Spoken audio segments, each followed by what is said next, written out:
Hey guys, Coach Bill Sandillo coming to you from Chandler, Arizona. Happy Friday.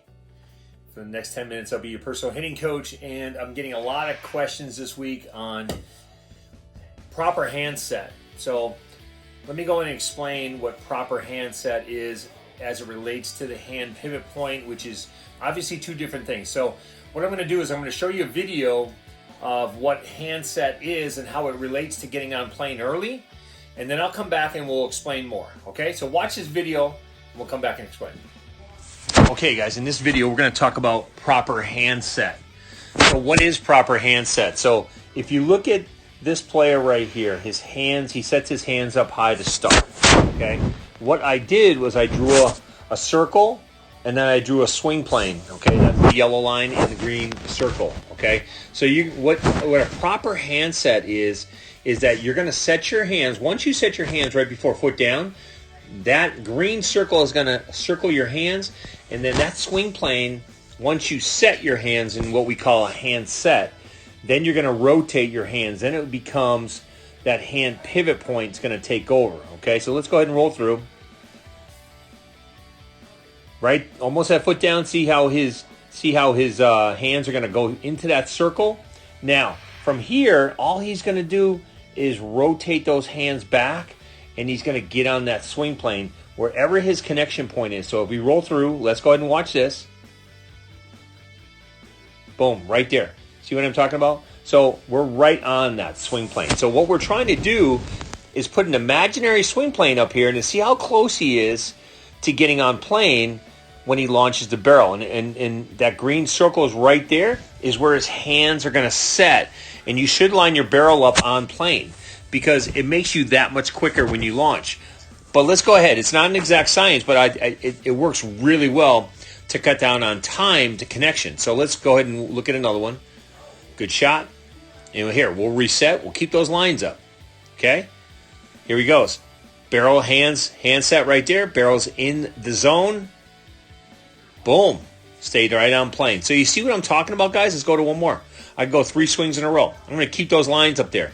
So we already know where those lines are supposed to be unless he moves his stance somewhere. There it is. Now he's back on plane.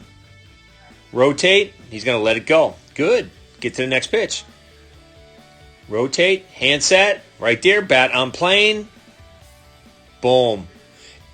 It's pretty close, guys, that once you get your handset down, the only thing left to do is launch the barrel to get that hand pivot point, and you're launching your hands back. That barrel is going to come back and then get on plane to your connection point. Okay, guys, so let me explain it in a little more detail. You watch that video, and we know under video analysis that where the hands set, okay, and the angle of your barrel. A lot of guys will barrel tip, so a lot of young players have trouble getting on plane, and they have a hard time with timing.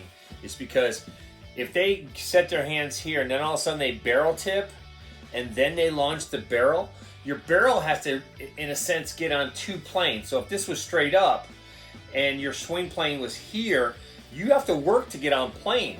We know through video analysis that once I set my hands in a position, and Olsen from the Atlanta Braves did a video where his hands come down and they set right here, and then all he has to do is rotate. That's what we're talking about. When anybody talks about a scap load or getting into a loaded position, it's really about what is the next step. Once I can get here, right, I can get my barrel on plane, all I got to do is rotate my barrel to connection. That's where that hand pivot point comes in.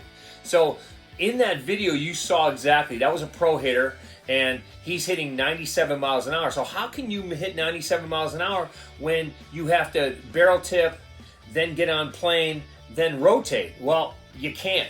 The bottom line is I got to get on plane, I got to set my hands in my load, then I'm going to rotate to connection. And it doesn't matter where the ball is. This works. This swing plane, once you set your hands, works with any pitch, any location. Try it for yourself. So if I was going to be here in my hand set and I had a high pitch, all I got to do is rotate to connection. If I had a medium pitch, easy. If that ball's in the zone, rotate to connection. And obviously the lower the pitch, lower rotator. I mean, it's so simple, guys. And when you do this, and when you can work on setting your hands, and you can see where the guy is in the process prior to launch. I mean, this is getting your foot down prior to launch or almost foot down, and then you're in your read phase, and then you're launching to connection. It works tremendous. I suggest you try it, but that's one of those things where you have to kind of set your hands. You have to understand what your hands are going to do. If you're a pushy hitter, so if you're in your handset and then you push, you're pushing the barrel to the ball like they talk about, the barrel never gets on plane. It takes forever to get there, and you become a slap hitter or a push hitter, and you go through the zone. That's why swinging down and knob to the ball just doesn't work. So again, that's what your handset's about. That's where your hand pivot point comes in, and that's where your swing plane is. Those three are really simple. It's an easy fix on their video, but you got to know what you're doing. So I hope that helps. Have a great rest of your week. We'll talk again soon. You lollygag the ball around the end. You lollygag your way down to first. You lollygag in and out of the dugout. You know what that makes you, Larry? Lollygagger. Lollygag.